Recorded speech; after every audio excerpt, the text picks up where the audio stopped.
Hi there and welcome to another portion of infotainment. This video counts towards your 5 a day. What are some free/low-cost resources college students should know about? Use the library for everything you can: textbooks, movies, games, music, printing, quiet study space, tutoring, etc. Librarians love to help and you might be surprised what they can lend out to you. I borrowed a telescope last week. Librarian here. We do love to help. Many libraries have hotspots so you can save data if you aren't on an unlimited plan. We use a program that searches other libraries for books and then we can request to borrow it. It is a great resource, so just because your library doesn't have it doesn't mean they can't get it for you. We do have random things to check out, like you said. Some around us check out fishing poles and life jackets. Paul's online math notes for calculus. It's filled with examples and decent, down-to-earth explanations that don't confuse the poop out of you. Agreed. As a mathematics student, I used these a lot in my first years as a student. Differential equations were a joy with this. Only a math student would call calculus especially a joy. Of course. If you ever had to do topology exercises, you remember how fun ode and basic parades were. I'd almost say that dynamical systems was my first love. Pay attention to events calendars. Most college events have free food. This may be different for this semester, but don't underestimate it down the road. My college used to do free food, but now they're giving free food vouchers because of Corona. Schools are making it work. This is actually a really good solution if the school gets food vouchers from nearby restaurants. Helps support local businesses with an upfront big order, makes the college look good, keeps the kids happy and coming to meetings. Go to the awards office at your school and talk to someone and find out if you qualify for anything. You'd be surprised how many bursaries and similar go unclaimed each year. As a student, every little bit helps, and you never know what you'll qualify for until you go and ask.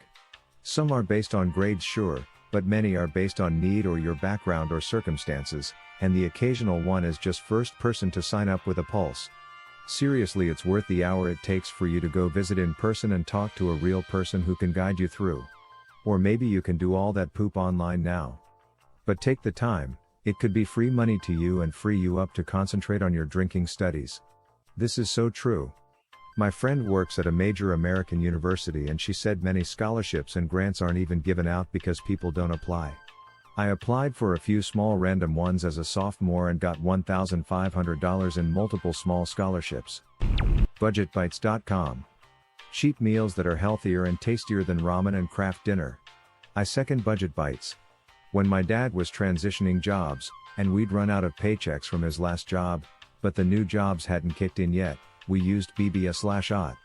Food is good and cheap, and the price estimate is broken down by ingredients so you know what you're getting into. I've made the burrito bowls goodness knows how many times. Student email gives free crap. Lol, I popped in here just to mention AutoCAD and the Autodesk suite. It's over $100 per month but free for students with a school email address. Does this include Inventor? It does. Free 3-year license. Never buy/rent your textbooks from the college bookstore unless you can't find them anywhere else online. Seriously, bookstores overprice the poop out of your books and you will save a lot of money getting them from Amazon, Chegg, eBay, etc. instead. And ask senior students about which books are useless to buy. Saved me so much money because I didn't buy books that the professor would never use. Or just ask if you can borrow theirs. You'd be surprised how many will say yes. Source: have loaned books to people I barely know.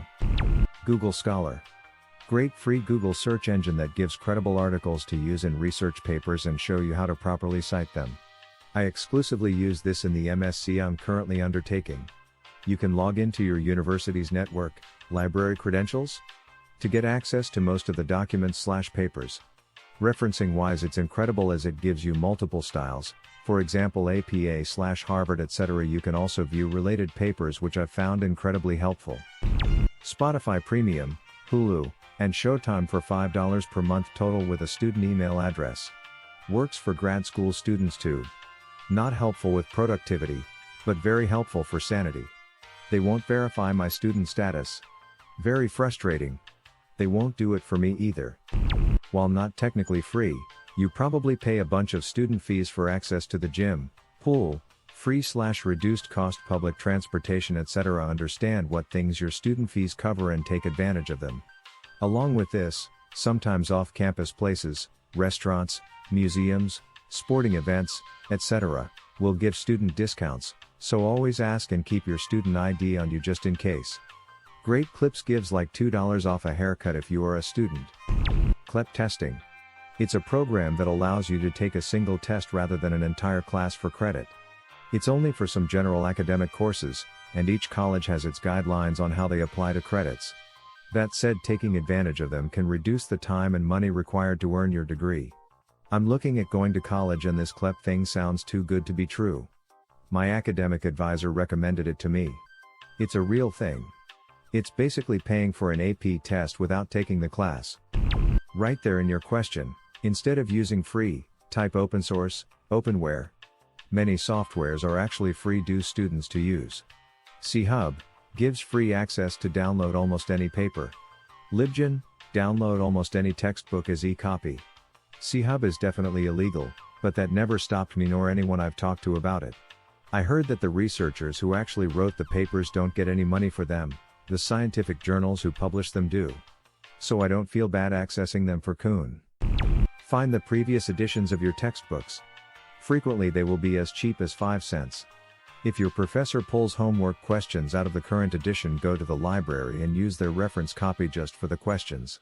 Although with a lot of the access codes needed these days it might not be possible. A girl in one of my college classes said she got all her books from Amazon at a fraction of the cost versus the school and off-campus bookstores. Also stated that getting books may be a day or two later than everybody else to ensure she was getting the correct books. As I have stated to others, I am not a full-time college student, but retired military and full-time school flunky. I like history classes. Weird, I know. That girl's mention saved me a couple $100 that semester and thought it was worthy of this post. I feel like it would be good to point out that the majority of places have free condoms for student use, making it easier for everyone to stay safe. I'm starting my freshman year, and they were big on this sort of thing. They were basically like, look, we know y'all are gonna party, mess around, whatever, so don't be stupid twice. When I worked in a university drug and alcohol office, this is the same advice that I always wished I could give to students. All you current college kids, if you're going to sow something illegal, only do one illegal thing at a time. If you're going to smoke weed in your car, don't park illegally while you do it.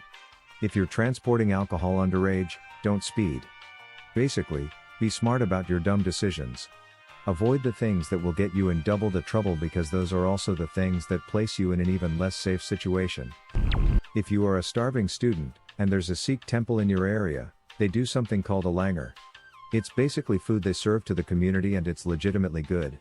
They usually will ask you to volunteer or do some kitchen work in exchange. Me and a group of 4 college students would attend regularly, and the food was great. I was broke and had to pay my way through college with zero support. I had a friend that told me about the langar, but I was worried they would push the religion on me. Didn't happen at all. I was nervous just showing up, but they were some of the kindest people I've ever met with zero judgment. I'm not religious, but Sikh people restored my faith in humanity. I always love the opportunity to be able to talk about archive.org because it is such a wonderful and free resource. For a college student, it definitely has so much to offer in terms of educational and entertainment resources. It has millions of free downloads for music, movies, books, software, etc. One very popular example is that it is home to a very large catalog of Grateful Dead recordings. There is also the Internet Arcade, where you can play a lot of classic games, along with the console living room, which is similar. They have access to tons of old PC games too, and you can even play the original Oregon Trail online. There's a lot more in their software section too. It also has the Wayback Machine, which has archived more than 458 billion web pages saved, so you can go back and see how websites were years ago. For example, here's Reddit on July 25, 2005, a month after it was created.